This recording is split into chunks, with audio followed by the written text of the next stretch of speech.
Hello students, last lecture में अपन ने देख लिया था कि डब्ल्यू मैक्स का फॉर्मूला बना था अपने पास -2.303 N R T log to the base 10 V2 upon V1।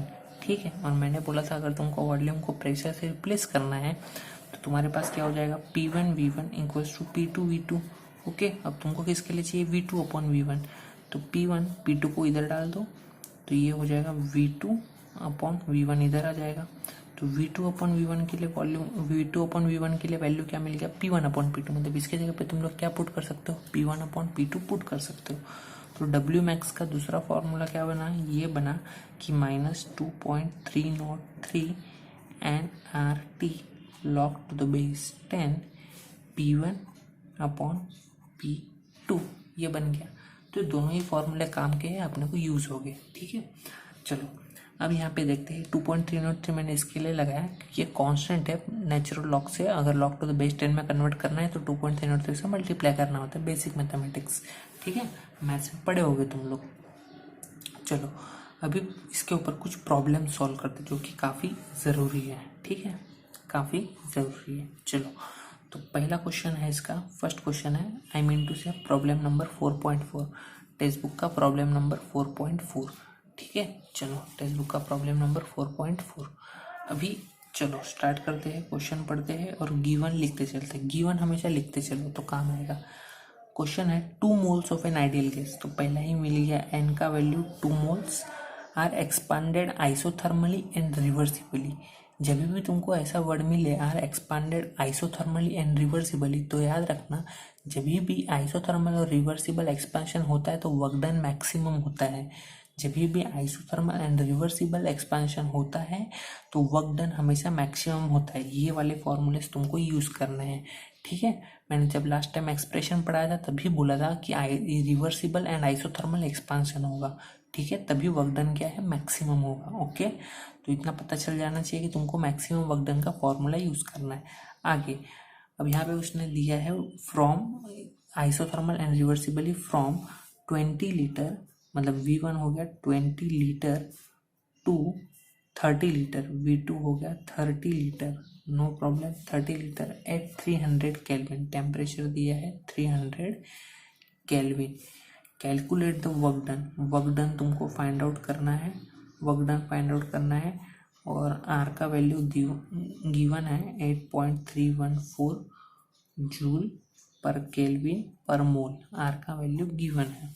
ठीक है, और ये भी तुमको एक हिंट रहेगा कि एग्जाम में आर का वैल्यू दिया रहेगा 8.314, नहीं दिया है तो पता होना चाहिए, लेकिन दिया रहेगा तो तुम लोग को हिंट मिल जाएगा। आर का वैल्यू दिया है मतलब यहाँ पे 99% मैक्सिमम वर्क डन का फॉर्मूला ही यूज़ करना है।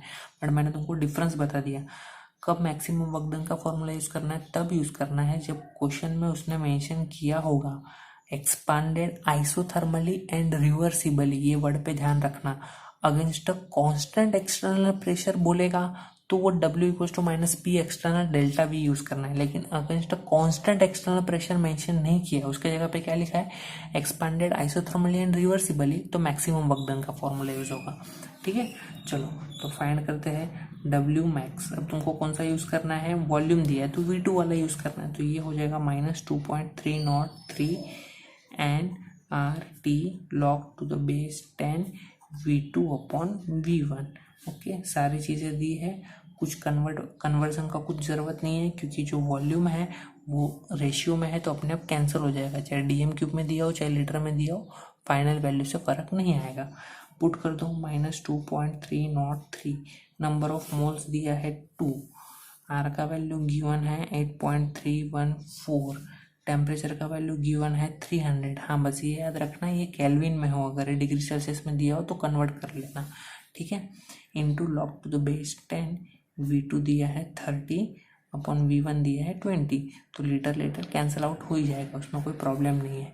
ठीक है, तो इसका जो आंसर है वो क्या आएगा, -2.303 इंटू 2 इंटू 8.314 इंटू 300 इंटू, अब यहाँ पे क्या बच जाएगा, log to the base 10, log to the base 10 3/2 30/20, मतलब ये हो जाएगा 1.5, ये हो जाएगा 1.5।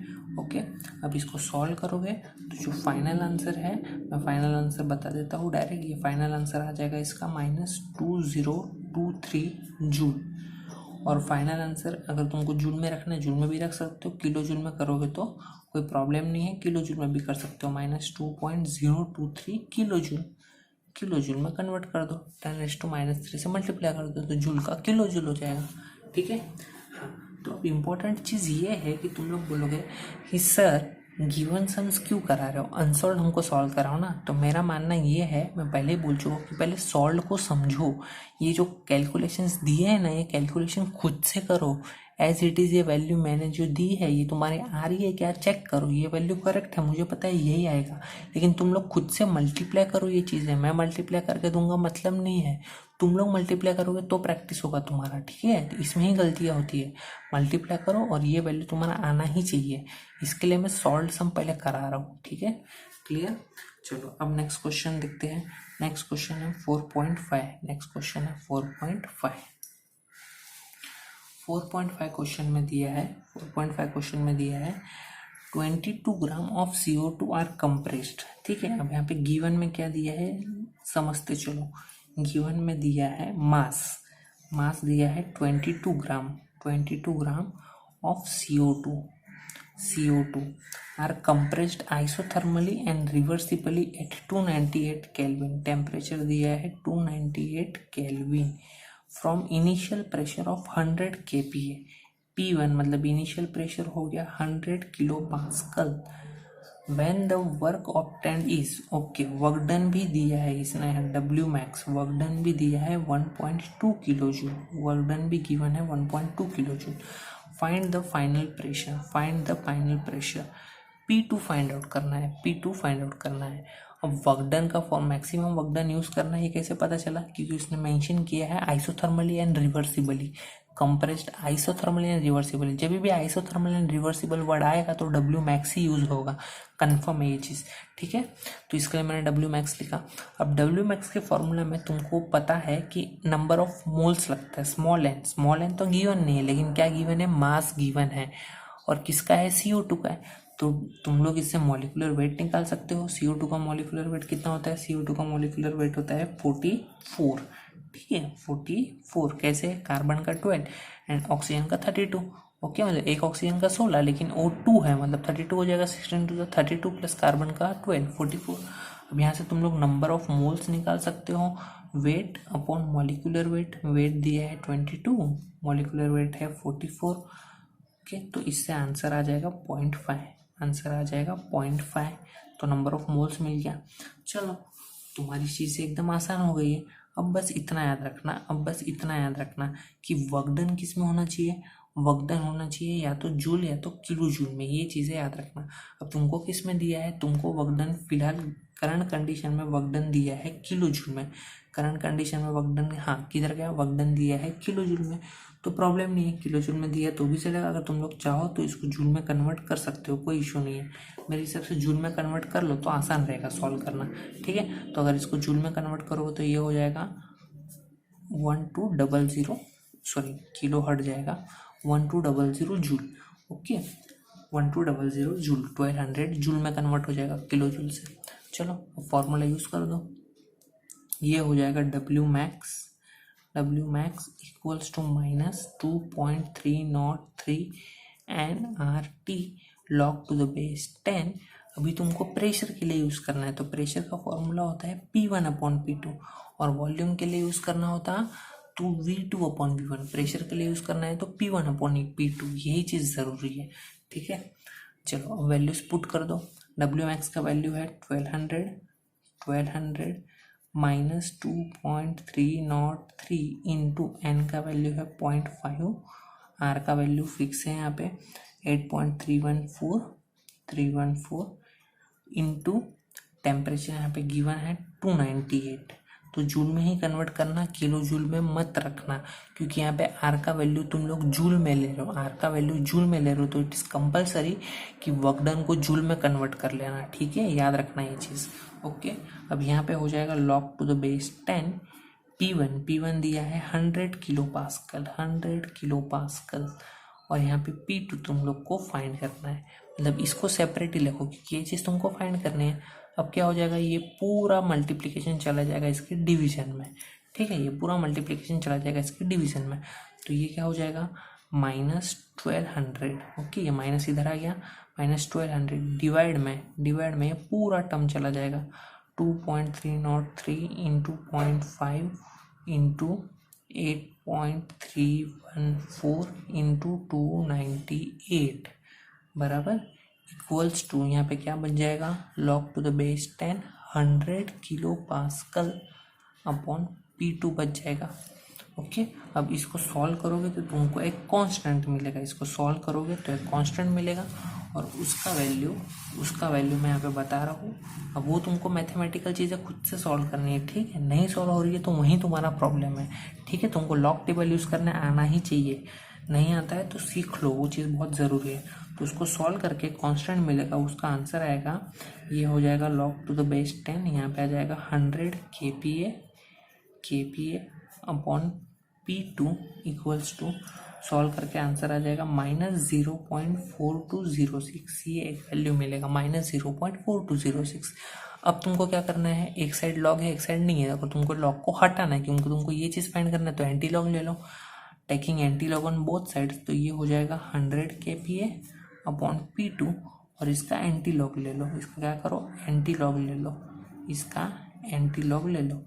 अब इसका जब एंटी लॉग लोगे -0.4206 का तो वैल्यू तुमको मिल जाएगा 0.3797, 0.3797 100 kPa upon P2 equals to 0.3797।